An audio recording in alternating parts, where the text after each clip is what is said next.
मित्रहो, केवळ महाराष्ट्राच्याच नाही तर संपूर्ण देशाच्या राजकारणावर परिणामकारक ठरणाऱ्या सुप्रीम कोर्टातल्या शिवसेनेच्या खटल्याचा निकाल आता अंतिम टप्प्यात आलेला आहे.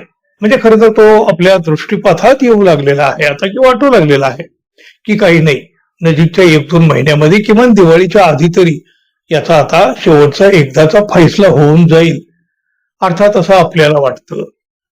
आणि हा निकाल लवकर यावा अशी सगळ्याची इच्छाही आहे, अपेक्षाही आहे. पण मागचे काही अनुभव जर आपण पाहिले तर पुढं काय होईल नक्की तसं कोणालाही निश्चित सांगता येत नाही, आणि खरं तर कोणी ते सांगूही नाही आपल्या कोर्टाच्या बाबतीत.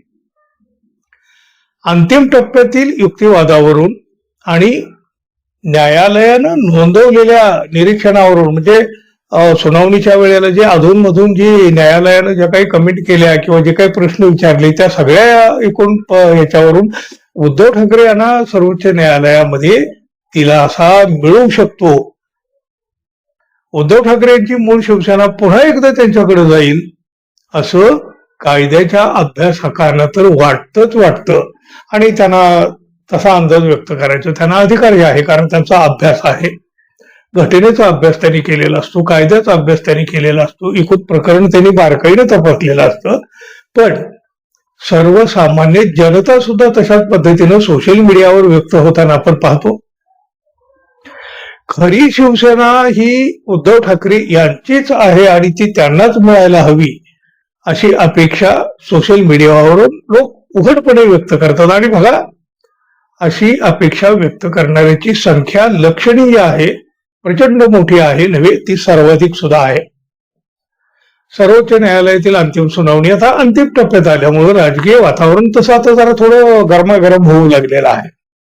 आणि अशाच परिस्थितीमध्ये प्रसिद्ध ज्योतिषाचार्य पंडित राजकुमार शर्मा यांनी टाइम्स ऑफ इंडियाला एक मुलाखत दिली.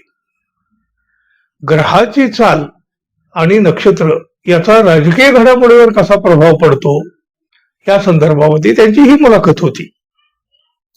या मुलाखतीमध्ये त्यांनी अनेक धक्कादायक आणि तेवढीच खळबळजनक खुलासे सुद्धा केलेला आहे. अर्थात अशा प्रकारच्या भविष्यवाण्या, ज्योतिष किंवा भाकित यावर कोणी किती विश्वास ठेवावा किंवा अजिबात न ठेवावा हा ज्याचा त्याचा विषय आहे. याबाबत आम्ही मात्र कुठलाही दावा करीत नाही, हे आधी लक्षात घ्या. आणि मग काय भविष्यवाणी आहे आपण त्याच्याकडे जाऊया. देशातला वाढता असंतोष, सर्वोच्च न्यायालयात सुरू असलेला शिवसेना पक्ष आणि चिन्हाचा खटला, त्याचबरोबर पंतप्रधान नरेंद्र मोदी आणि उपमुख्यमंत्री एकनाथ शिंदे यांचं राजकीय भवितव्य यावर पंडित राजकुमार शर्मा यांनी ग्रहांच्या आधारावर सविस्तर भाकीत केलेलं आहे. हे जे पंडित शर्मा ते काय म्हणतात बघा, सध्याच्या खळबळजनक राजकीय घडामोडीमागे ग्रहांची भयंकर दशा कारणीभूत आहे. 26 जुलै पासून 12 डिसेंबर 2026 पर्यंत म्हणजे 134 दिवस 134 दिवस शनिदेव वक्री झालेले आहेत. शनी हा ब्रह्मांडीय न्यायाधीश आहे, पाप आणि पुण्याचा न्याय करणारा आहे. या 134 दिवसाच्या काळामध्ये ग्रहांचा नकारात्मक प्रभाव अधिक तीव्र होणार आहे आणि राजकीय क्षेत्रातील बड्या नेत्यांना आणि पक्षांना सुद्धा मोठा फटका बसणार आहे. गेल्या 12 वर्षात भारतीय जनता पक्षातील एका मोठ्या नेत्याला राजीनामा द्यावा लागला. ही या मालिकेची सुरुवात आहे. आगामी काळात आणखी काही प्रमुख राजकीय नेत्यांचे राजीनामे होऊ शकतात, त्यामुळे ते एक राजीनामा सत्र सुरू होऊ शकतं असा थेट दावा सुद्धा त्यांनी केलेला आहे. राज्यातील महत्वाच्या म्हणजे खरं तर सर्वात महत्वाच्या शिवसेना पक्ष आणि चिन्हाच्या कायदेशीर लढाईवर भाष्य करताना पंडित शर्मा यांनी सांगितलं, बघा लक्ष देऊन ऐका आता. एकनाथ शिंदे यांच्या कुंडलीत 2012 पासून राहूची महादशा चालू आहे. त्यात आता सूर्याची अंतर्दशा सुरू झालेली आहे.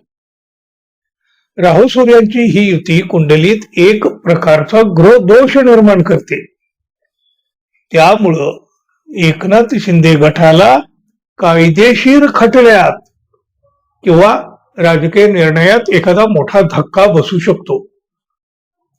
सर्वोच्च न्यायालयामध्ये प्रलंबित असलेल्या 2 मुख्य प्रश्नापैकी म्हणजे पक्ष कोणाचा आणि चिन्ह कोणाचं, किमान एका प्रश्नाचा निकाल उद्धव ठाकरे यांच्या बाजूने लागण्याची दाट शक्यता आहे असं पंडित शर्मा यांनी म्हटलेलं आहे. मात्र असं जरी असलं तरी एकनाथ शिंदे यांच्या कुंडलीतील राहूचा प्रभाव 2030 पर्यंत मजबूत असल्यामुळे त्यांना दीर्घकाळ सत्तेपासून पूर्णपणे दूर ठेवणं कठीण असल्याचं सुद्धा त्यांनी म्हटलेलं आहे.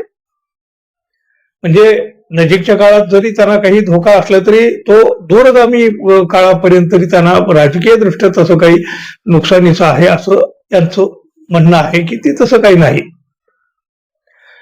कायदेशीर खटल्यात एकनाथ शिंदे यांना धक्का बसू शकतो.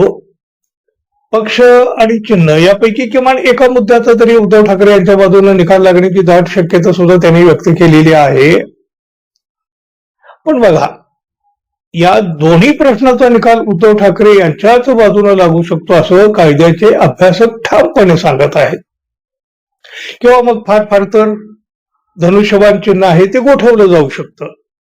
पण मग एक जरी तसं झालं तरी दुसरा निकाल हा उद्धव ठाकरे यांच्या बाजूला येईल असेच हे संकेत म्हणावे ना.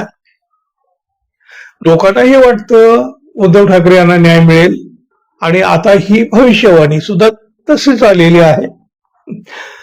मित्रांनो, पुन्हा सांगतो, भविष्यवाणीवर कुणी विश्वास ठेवावा न ठेवावा हा ज्यांचा त्यांचा म्हणजे तुमचा विषय आहे बरं. पण तरीही मित्रांनो, सुप्रीम कोर्टातला शिवसेनेच्या संदर्भातला निकाल कोणाच्या बाजूला लागेल असं तुम्हाला वाटतं? ना म्हणजे तुमच्या मनातलं सुद्धा जनतेला कळू द्या ना. त्यासाठी तुमची मतं महत्वाची आहेत आणि ती मतं आपल्या कमेंट बॉक्स मधून व्यक्त केली पाहिजे. आणि जाता जाता आपल्या चॅनलला सबस्क्राईब कराल ही तर आपली नेहमीची अपेक्षा आहे. धन्यवाद. पुन्हा भेटू. नमस्कार.